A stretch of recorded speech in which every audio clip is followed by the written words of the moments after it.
Assalamualaikum doktor. Doktor, saya ada soalan Mbak nih. Saya kan mau ambil vaksin Mbak, tapi takut juga bila kan saya dengar pasal kesan-kesan sampingan yang banyak orang kongsi di WhatsApp, di Facebook. Jadi kan apa pendapat dokter? Oh, Waalaikumsalam warahmatullahi wabarakatuh.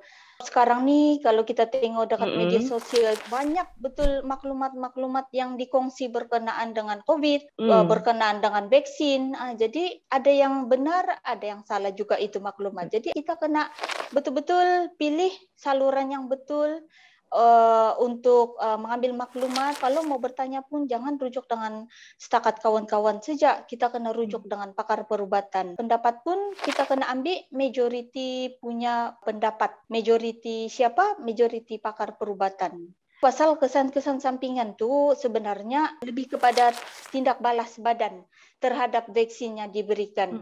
Badan kita akan menghasilkan antibodi. Di sanalah kita akan ada dapat reaksi-reaksi macam demam, sakit-sakit otot, sakit-sakit dapat tempat jangkitan, sakit kepala, dan perkara-perkara ini tidak serius dan kamu tidak perlu risaulah untuk ambil vaksin. Tapi kan dokter, macam mana tuh kalau saya dapat kesan sampingan serius? Contohnya macam darah beku kah selepas saya vaksinasi? Memang betul ada risiko darah beku, tapi risiko tuh sangat-sangatlah sedikit.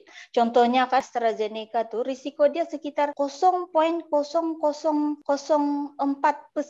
untuk dapat risiko untuk dapat darah beku dengan sekitar 5 case dalam sejuta penduduk. Kalau COVID pula lagi-lagilah teruk 8 hingga 10 kali ganda mencecah sampai 16,5%. Maknanya kalau di Malaysia ni ada sejuta kes orang kena COVID, 160,000 kes pesakit kemungkinan akan dapat risiko darah beku. Dia punya manfaat lagi besar berbanding mudarat. Nah, kalau kena COVID lagi bahaya. Kita boleh ada masalah pernafasan, masuk hospital, masuk ICU, boleh menyebabkan kematian. Lepas tu kalau sudah sembuh pun ada so-called post-COVID syndrome ataupun long COVID.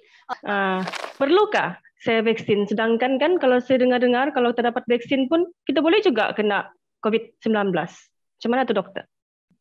Ya, betul. Kita bukannya bagi tahu lepas ambil vaksin terus kita betul-betul ampuh 100% terhindar daripada ini COVID-19. Still ada juga kemungkinan untuk dapat COVID. Cumanya kemungkinan untuk pergi kepada kategori yang serius tu dia sangat sedikit lah. Jadi maknanya lepas ambil vaksin mungkin kita masuk dalam kategori 1, kategori 2 yang mana kita boleh pantau di rumah saja, tidak perlu datang hospital ataupun tidak perlulah kena intubasi, kena masuk ICU. Tapi itulah still kena patuh SOP jugalah.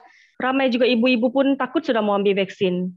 Jadi apa nasihat dokter? Itu sebenarnya disebabkan oleh COVID lah, bukan disebabkan oleh vaksin. Saya mau tekankan di sini, kalau ibu-ibu mengandung ni sebenarnya adalah salah satu golongan yang sangat berisiko sebab bila mengandung ni, dia punya pertahanan badan tu akan rendah, immunity akan berkurang. Yang kedua, dengan kehadiran janin dalam rahim ni, dia boleh membesar dan menghimpit, boleh mengurangkan ruang untuk paru-paru berkembang lah. Jadi yang ini bila kena COVID, rawatan pun lebih sukar lah.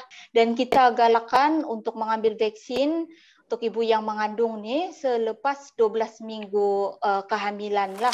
Tapi mungkin boleh rujuk dengan doktor-dokter untuk mau tahu mungkin ada plus minus dia punya duration ataupun mungkin diawalkan untuk pengambilan vaksin tu bergantung sebab diorang akan nilai daripada kita punya kondisi dan keadaan waktu tu jugalah. Dokter, saya dah dengarkan ada yang cakap kita tidak perlu pun cucuk vaksin ni sebab ivermectin boleh sembuhkan COVID-19.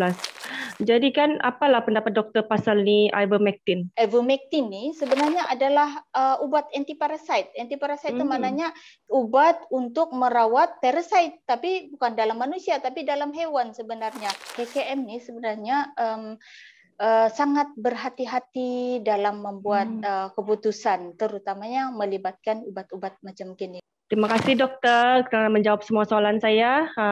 Rasa lebih lega bila mendengar jawapan daripada doktor. Saya harap dengan penerangan ini bukan setakat boleh membantu kamu secara personal, tapi boleh membantu masyarakat-masyarakat yang Betul. di sana. Sebab saya mau ingatkan, sebenarnya ini COVID-19 vaksin ini sebenarnya sangat berkesan lah untuk mengurangkan risiko mendapat jangkitan.